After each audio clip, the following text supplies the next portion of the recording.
Chat, did anybody watch this Odablock documentary? The year is 2020, and RuneScape is booming. Among the gaming hype during lockdowns, you're an original. You've played RuneScape for a long time. You have 19.8 billion gold to your name, worth more than all the oil in Iran. And you go to RuneScape's duel arena. You decide to stake it all in one bet, a 50-50 coin flip. And you lose. No. But that wasn't your money. Your friend gave that to you, and now you're in debt. And because you live streamed it all, the world is watching. This is the story of Odablock, RuneScape's most viewed content creator. And he's presumed to be RuneScape's wealthiest player of all time. But back in 2017, he had one viewer, his brother Mo.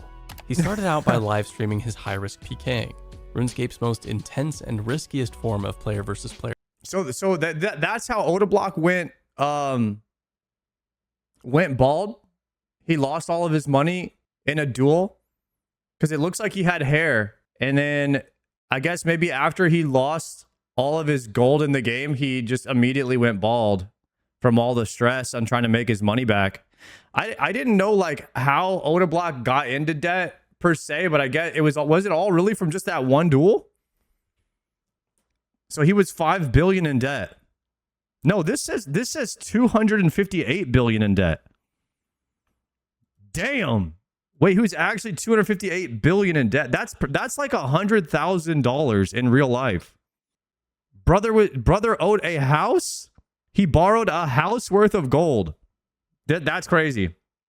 All right, let's see. Because okay, he's minus 5 billion off of the intro, but how did he get to minus 258? Let's see. Player combat. Streaming with a budget setup and a crackly microphone, people enjoyed the high-risk adrenaline rush and crazy antics. Dude, this doesn't even look like Odablock. What the heck? This is the old Oda here. I've never seen his old cam. On stream. Thank you for playing. His live stream grew to 5 viewers, then 20, then 100. By 2019, he and his brother built a small and loyal community, and they loved to watch him stake. His viewers trusted that he would pay them back, so they lent him money to gamble with. Thank you so much, man. I'm sorry. I have failed you. I just can't seem to win a stake. Little did he know this trust would become a curse in disguise. What is that, chat? What is this? 3,000K? 3 million? The hell is 3,000K? 3 billion? That's 3 bill. Okay. Because that Platinum 19 tokens. billion debt, it was just the tip of the iceberg after a year-long loss streak at the duel arena.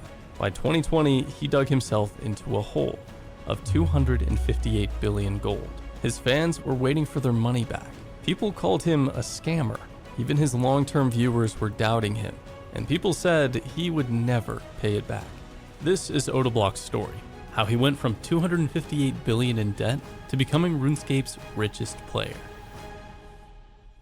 Damn. Odablock started PKing on RuneScape when he was just 10 years old. At that time, people barely understood PvP. What used to be a simple, slow-paced fight eventually evolved into a high-speed, highly technical battle with big wealth at stake. In those early days, Odablock was just getting started. At a D-Claw PK, my brother, he would get jealous and like just be shocked on how I just did that. I'm like, learn, little bro, learn. Well, it would be big bro, but you know what I mean. Sometime before 2010, he tried making a So wait, the amount of streamers that borrowed money and just disappeared at this time was crazy. So viewers would loan money to streamers, and then streamers would go and lose it, and then they would just quit streaming, so they didn't have to pay it back. Huh? I might have to start borrowing some gold. We might have to. Yeah, if anybody's, and we'll circle back. We'll circle back after the video. pure account, but after accidentally claiming defense experience from the Monkey Madness 1 quest, his build was ruined. He gave up on the main game and moved to unofficial private servers. When I first found PKing, I believe it was through a YouTube video. So I was like, you know what, let me make a pure. I started making a pure on RuneScape. I did MM1, I got defense by accident. Said, fuck this. Went to private servers, PK'd on private servers, kept practicing on there for years. I played all private servers that you could think of. And he stayed there until Old School RuneScape officially launched in 2013. Wow, so Odablock has been playing since before